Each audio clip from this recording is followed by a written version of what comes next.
chamo Felipe Matias, tenho 24 anos e sou mineiro. Na verdade eu nasci em Brasília, mas fui para Juiz de Fora, Minas Gerais, com 2 anos de idade. E foi lá que eu comecei a caminhar por essa estrada da arte. Desde cedo na escola eu era uma criança bem tímida e foi aí que eu comecei a me expressar e conseguir me comunicar com as pessoas através da arte. Eu fazia desenhos, até hoje eu faço, me comunico com as pessoas através da arte. A minha arte que traz todos esses presentes para a minha vida.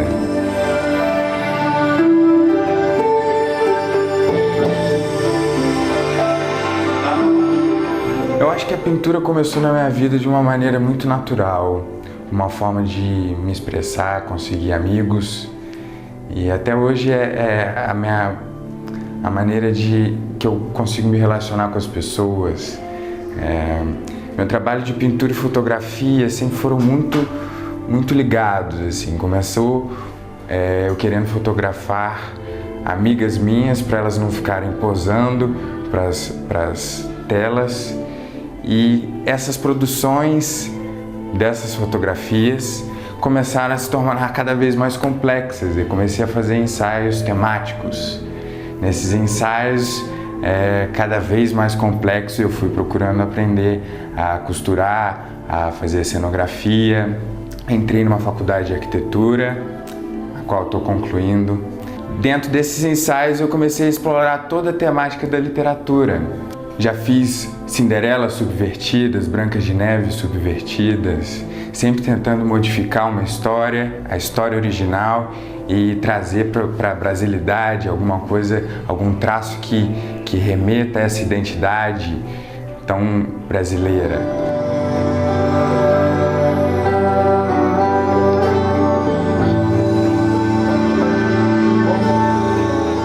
Endireita Mundo é uma coleção de pinturas e fotografias que foi realizada na Zona da Mata Mineira, em comunidades quilombolas. Eu fui convidado pela Universidade Federal de Juiz de Fora para fazer uma documentação fotográfica dessas comunidades com o objetivo de resgatar os costumes, genuinidade do brasileiro quilombola.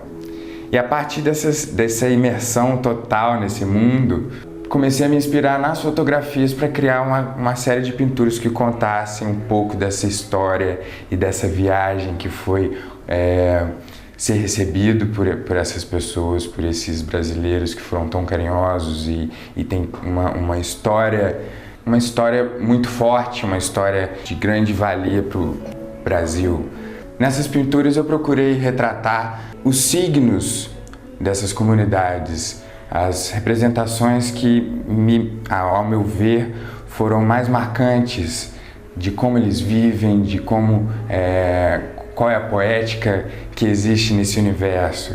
Então eu retratei muito do folclore, eu retratei 2 ícones religiosos muito importantes que eu vi, que é a Nossa Senhora Aparecida e o Tio Pai Tudo, que foi um benzedor e que com certeza hoje é um preto velho aí da Umbanda. Isso revela muito o sincretismo religioso do Brasil, né?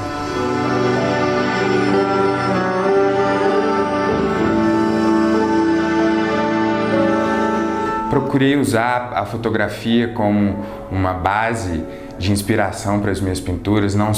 As pinturas não são cópias das fotografias, mas sim uma releitura poetizada, talvez, de como eu vi essa comunidade. Então eu me inspirei, por exemplo, numa pintura uma fotografia de uma criança para retratar o Tio Pai Tudo, que foi um dos benzedores que mais foi relatado por essas pessoas durante esses momentos em que eu pude compartilhar contato com a história deles. O Tio Pai Tudo era um benzedor de picadas de cobra, e eu retratei ele com a imagem de uma criança.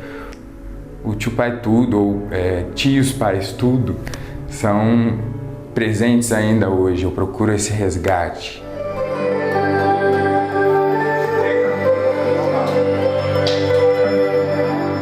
Endireita Muito gerou um documentário que também tem o mesmo nome, de Em Direito a Mundo. Teve como base inicial pesquisas etnofarmacológicas, em que a gente perguntava quais eram as plantas, quais eram as ervas mais utilizadas por eles para cura.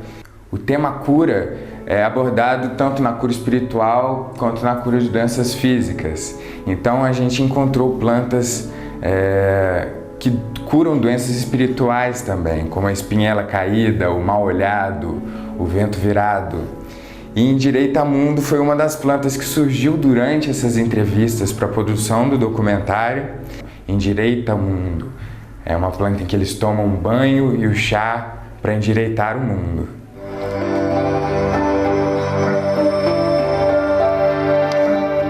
Eu sou estudante de arquitetura lá da Universidade Federal de Juiz de Fora e tive a oportunidade de fazer uma exposição na primeira Bienal de Arquitetura da Zona da Mata Mineira, que ocorreu em Juiz de Fora.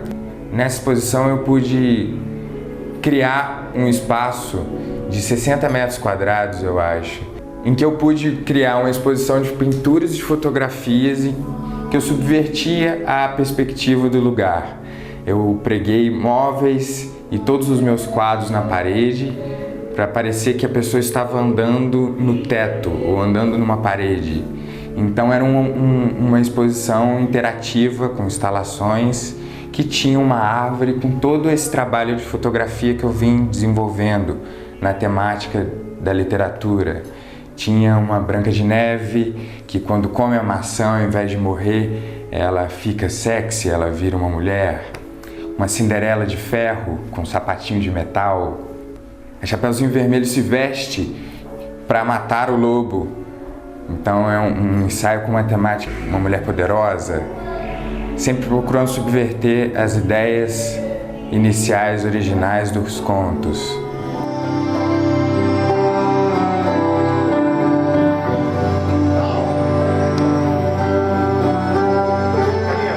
Em 2009, eu fiz uma residência artística em São Francisco, em que eu tive a oportunidade de visitar museus e me inspirar na cultura norte-americana para criar uma coleção intitulada Saudade, que trazia todos os elementos que eu iria sentir saudade lá dos Estados Unidos. Foi uma coleção em que eu pintei sobre o chás, eu pintei sobre o inverno, eu pintei sobre todos os lugares que eu visitei. E a partir dessa primeira mostra, que foi numa galeria chamada Decorro, em Stanford, eu vendi todas as telas. Daí surgiu o convite pela galeria The Artist Alley, que é a maior galeria do centro de São Francisco, distrito do MoMA, para pintar mais 4 painéis que ficaram lá e que compunham a minha despedida, né? Depois que eu voltei para o Brasil, eu comecei a investir mais na parte da pintura, na parte da fotografia também sempre foram muito amarradas. Todos os ramos da arte estão interligados, então eu procuro provar de cada elemento que é me dado a cada momento.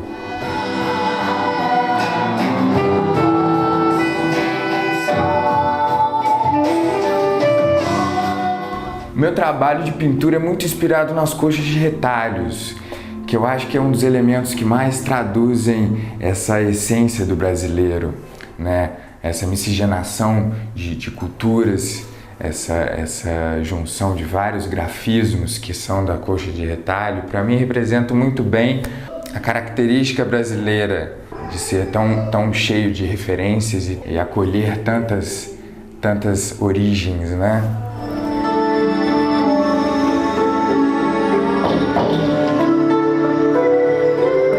Na minha pintura eu abordo muito as árvores, porque eu acredito que a árvore talvez seja a melhor analogia que a gente possa fazer com o ser humano. A árvore só cresce em direção à luz, ela precisa de uma raiz forte, ela gera frutos. Então é um dos elementos que mais me inspiram para retratar nas telas essa essência das relações humanas.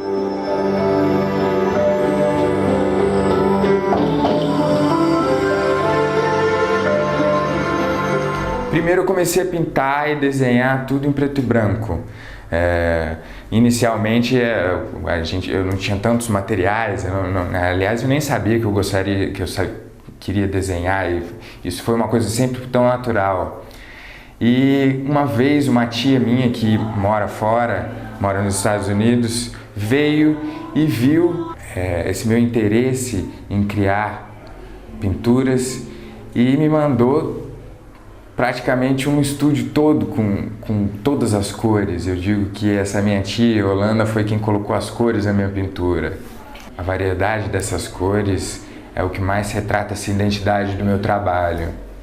As minhas primeiras cobaias para fotografia foram as pessoas próximas da minha família. Fiz a minha mãe vestida de madrasta. A minha irmã já posou para mim várias vezes com todas as temáticas dos personagens que eu sugeria. E foi a partir desse estudo, né, da imagem, esse estudo de como dirigir uma pessoa, que eu comecei a me interessar mais pela fotografia. Virou um ramo não separado, mas um ramo paralelo de trabalho, não só com a pintura.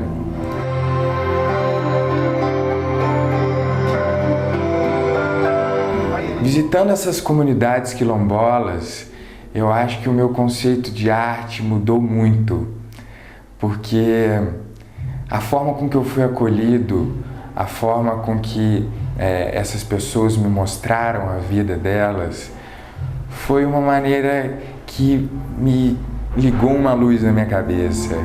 Para mim, a arte não está pendurada nas paredes. O que aproxima um artista do divino não é a capacidade de criar pinturas, e sim a capacidade de inspirar o outro. A arte não acontece nas paredes, e sim entre elas. A arte se faz com esses sorrisos, a arte se faz com essa simplicidade, com esse amor todo dessas pessoas.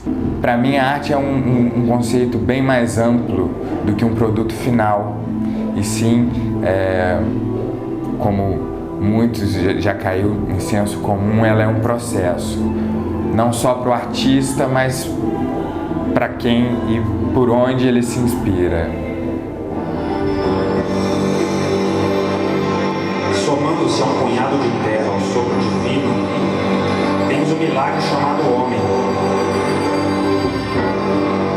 Mas a entropia nos espreita à espera do nosso desleixo.